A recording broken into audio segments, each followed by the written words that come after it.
கர்த்தருடைய நாமத்துக்கு மகிமை உண்டாவதாக. Praise be to the holy name of the Lord. ஒரு ஆசீர்வதிக்கப்பட்ட கன்வென்ஷனை இந்த இடத்திலே தந்தபடியால் அவரை ஸ்தோத்திரிக்கிறேன். Even this time too, even in this year, the Lord has granted us a blessed convention in this place. For that we praise God. இந்த convention கூட்டங்களிலெல்லாம் கர்த்தர் நல்ல ஒரு தேவ சமூகத்தை நமக்கு தந்தார். In all these meetings of this convention, the Lord gave a great presence of God. அவருடைய வார்த்தைகளை ஆசீர்வதித்து தந்தார். The Lord blessed His word and gave unto His people. அவருடைய வார்த்தைகள் ஒவ்வொரு இருதயங்களிலும் விதைக்கப்பட்ட விதைகளாக இருக்கின்றன என்றுதான் நான் சொல்லுவேன். And I could only say the word of God or the seed which is being sown in the heart of the man. அநேக மற்ற சபையில் இருந்துள்ள ஆட்களே இந்த வசனத்தை கேட்க கர்த்தர் கொண்டு வந்தார். The Lord has enabled the believers from other church even to come and hear the word of God. கர்த்தர் தாமே அவர்களையும் கூட இந்த சத்தியத்தின் பாதையிலே வழி நடத்துவாராக. Let the Lord also guide even them in this path of truth. கடைசி நாட்களா இருக்கிறபடினால் நம்முடைய பிரயாசங்கள் ஒன்று வீணாய் போகாது. எல்லாவற்றையும் கர்த்தர் ஒரு நல்ல பிரதிபலனாக வெளிப்படுத்த போகிறார். Since these are the last days, all our work for the Lord shall not go in vain. The Lord shall return a great reward for all these things. அநீதி செய்கிறவன் அநீதி செய்யட்டும், அசுத்தமா இருக்கிறவன் அசுத்தமா இருக்கட்டும் என்று ஆண்டவர் சொன்னாலும் கூட ஒருவராகலும் தங்களுடைய அசுத்தத்திலே அநியாயத்திலே மரிக்க அவர் விரும்புகிறதில்லை. துன்மார்க்கன் தன்னுடைய துன்மார்க்கத்திலே மரிப்பது ஆண்டவருடைய விருப்பம் அல்ல, அவன் நீதிமானாய் மரிப்பதுதான் ஆண்டவருடைய சித்தம்.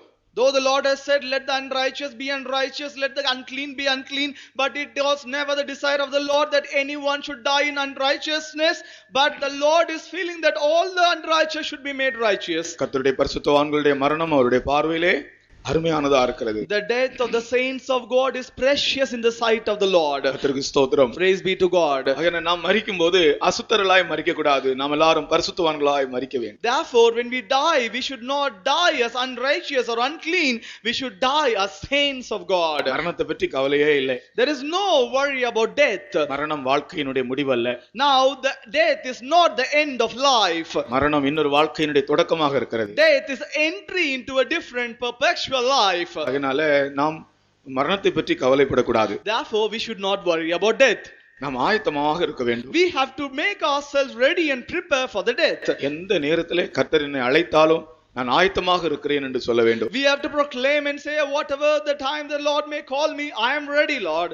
அதற்காகத்தான் கர்த்தர் இப்படிப்பட்ட நேரங்களை நமக்கு தந்திருக்கிறார். That is the reason the Lord has granted these good times for us.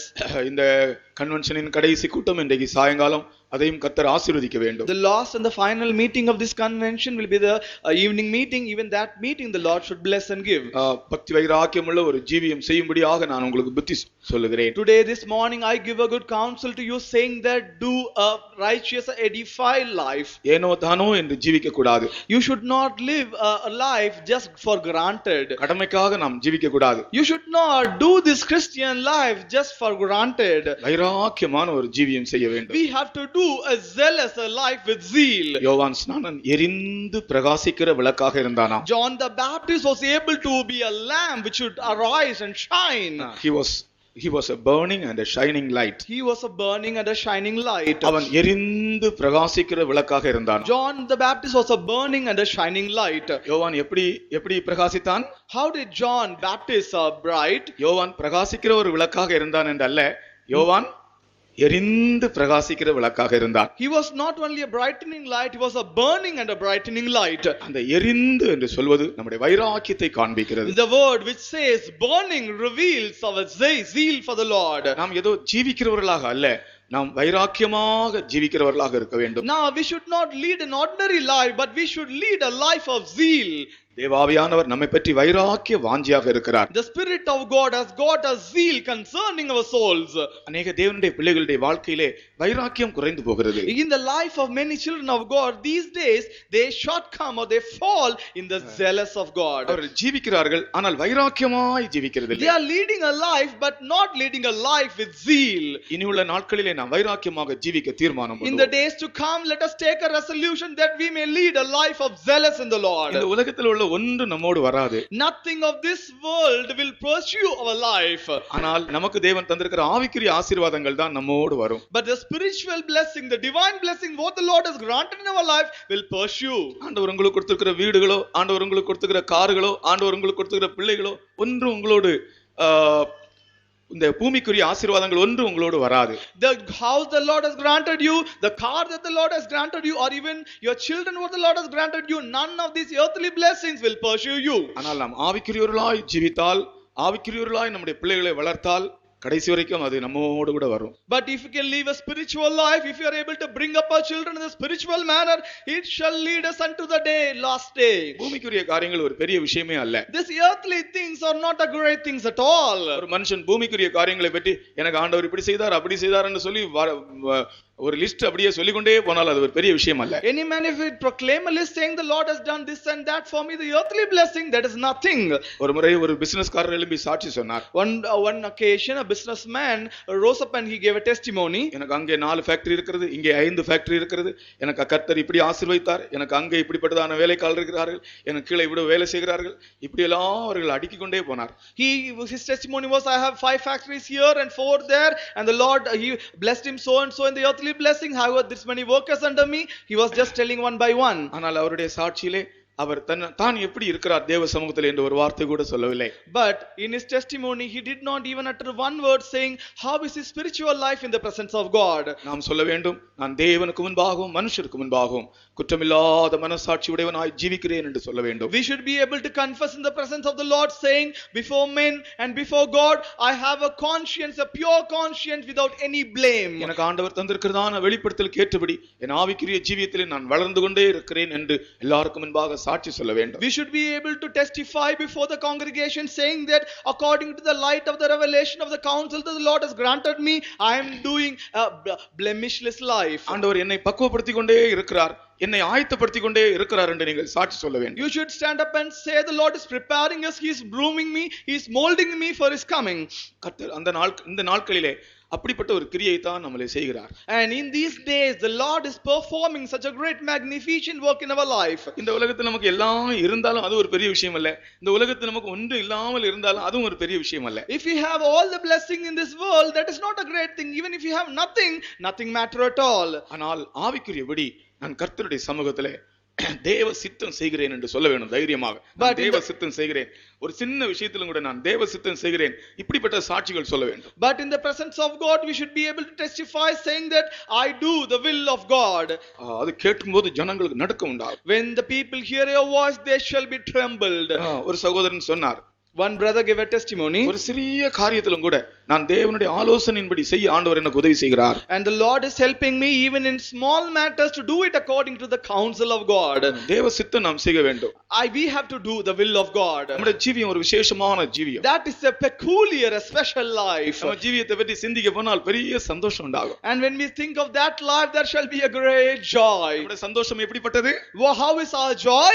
சொல்லி முடியாததும் மகிமையினால் நிறைந்ததுமா இருக்கிற சந்தோஷம். That is an uncountable and a joy filled with the glorious presence. சொல்லுங்க, நம்முடைய சந்தோஷம் எப்படிப்பட்டது? How is our joy?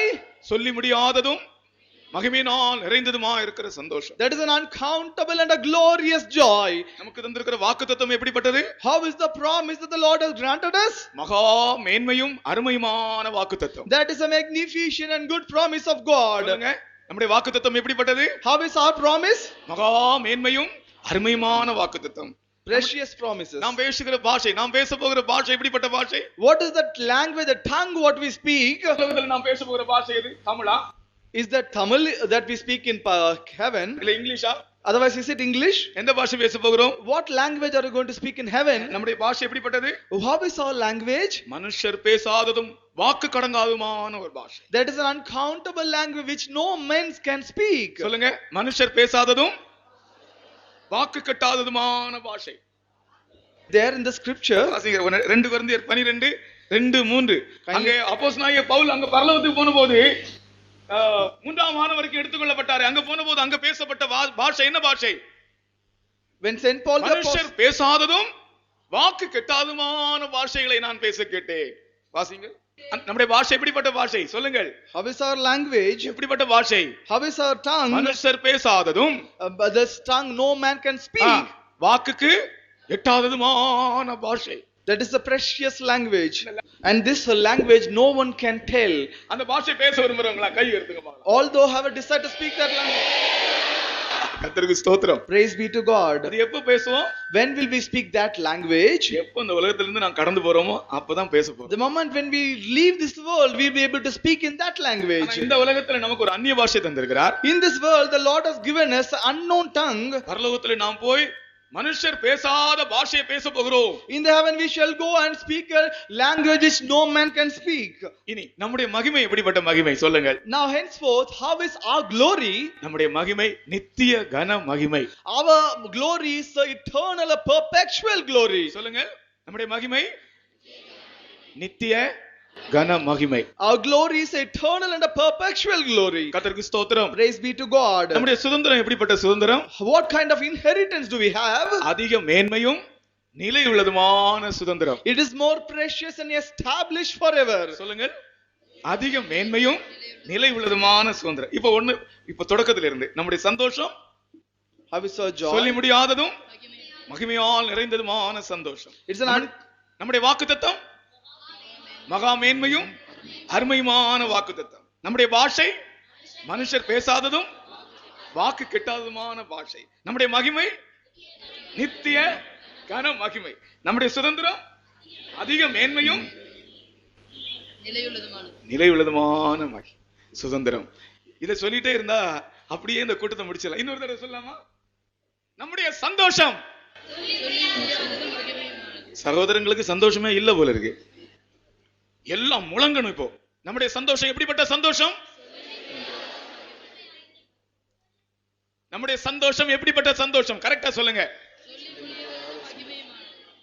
சொல்லி முடியாததும் மகிமையினால் நிறைந்ததுமா இருக்கிற சந்தோஷம். நம்முடைய வாக்குத்தத்தம் மகா மேன்மையும் அருமையுமான வாக்குத்தத்தம். நம்முடைய பாஷை மனுஷர் பேசாததும் வாக்கு கெட்டாததுமான பாஷை. நம்முடைய மகிமை நித்திய கனம். நம்முடைய பாஷை எப்படிப்பட்ட பாஷை? நம்முடைய மகிமை எப்படிப்பட்ட மகிமை? நம்முடைய சுதந்திரம் எப்படிப்பட்ட சுதந்திரம்? நிலையுள்ளதுமான சுதந்திரம். இத சொன்ன நமக்கு எப்படி சாப்பாடே தேவையில்லை. பிரியாணியும் வேண்டாம், ஒண்ணு வேண்டாம், சாப்பாடு வேண்டாம், தண்ணி வேண்டாம். குடிய மோசே 40 நாள் மலையில இருந்தது போல அவனுக்கு புசிக்கவும் இல்லை, குடிக்கவும் இல்லையா. எவ்வளவு சந்தோஷம் பாருங்க. இப்படிப்பட்ட ஒரு பாக்கியகரமான ஒரு வாழ்க்கைக்காகத்தான் ஆண்டவர் நம்மை அழைத்தார். The Lord has called us, all of us, for such a great, most privileged life. அதற்காகத்தான் இந்த நாட்களிலே நமக்கு ஒரு ட்ரெய்னிங் பீரியட் போல இந்த நாட்களிலே ஆண்டவர் நம்மை வைத்திருக்கிறார். Therefore the Lord is leading us through a course such that we may be trained. இந்த நாட்கள் நம்முடைய வாழ்க்கைக்கு ஒரு ட்ரெய்னிங் பீரியட் போல, ஒரு பயிற்சி காலம் போல. These days are a period of course where we are being trained by the Lord. ஆகையால் நீங்கள் எல்லாரும் நம்முடைய ஜீவியத்தினுடைய வருங்காலத்தில் நாம் எப்படி இருக்க போகிறோம் என்று நல்ல அறிவுள்ளவர்களாக இருக்க வேண்டும். Therefore we must all have a good knowledge concerning our forthcoming life. ஒரு ஆள் நான் அங்கே சென்ட்ரல் ஃபெய்த் ஹோம்ல பிரசங்கம் பண்ணும்போது போன வாரம் சொன்னேன், ஒரு ஆளை கொலை செய்யும்படியாக ஆட்கள் பிடித்து கொண்டு போய்விட்டார்கள். In the last week, my sermon in the Center Faith Home, I heard saying that one man was caught for he to be murdered. அந்த விசுவாசி, he is a believer, நல்ல விசுவாசி, he is a very good believer, நல்ல ஒரு தேவ பக்தி உள்ள மனுஷன். he is a more devout and a pious man. கத்தியை அவருடைய கழுத்திலே வைத்து உன்னை கொல்ல போகிறோம் என்று சொன்னார்கள். Keeping the knife on the throat, they said that you are going to be killed. அவர் சொன்னார், நீங்கள் என்னை கொன்று போடுங்கள், நான் அடுத்த நிமிஷத்துல இயேசுவோடு இருப்பேன் என்று சொன்னார். He said, you can kill me, but the very next moment I'll be found with Jesus. எவ்வளவு நம்பிக்கை பாருங்க. What a great hope. அதான் நம்முடைய ஜீவன். நம்மை கொன்று போடட்டும். Yeah, this is what our life is. Let them kill us. ஆத்துமாவை கொல்ல வல்லவர்களாய் இராமல் சரீரத்தை மாத்திரம் கொல்ல வல்லவர்களுக்கு நீங்கள் பயப்பட வேண்டாம். Need not fear the one who has got the might only to kill your body, not the soul. ஆத்துமாவையும் சரீரத்தையும் நரகத்திலே அழிக்க வல்லவருக்கு பயப்படுங்கள். Fear the Lord who is able to destroy both your body and soul in the hellfire. ஆகையால் இந்த நாட்களிலே நாம் வரப்போகிற அந்த நித்தியமான பாக்கியகரமான காரியங்களை நினைத்து நினைத்து நீங்கள் சந்தோஷப்பட வேண்டும். Therefore these days we have to be joyful and rejoice in the presence of God, looking into the forthcoming glory and joy. அது மட்டுமல்ல, அந்த ஸ்தோத்திர ஜெபத்தை குறித்து ஒரு வார்த்தை சொல்லுகிறேன். Not only that, I would like to say one more word concerning the early morning praising. இந்த ஸ்தோத்திர ஜெபத்தை நாம் நன்றாக ஆயத்தத்தோடு தேவ சமூகத்திலே சுத்திகரிப்போடு நடத்தினால்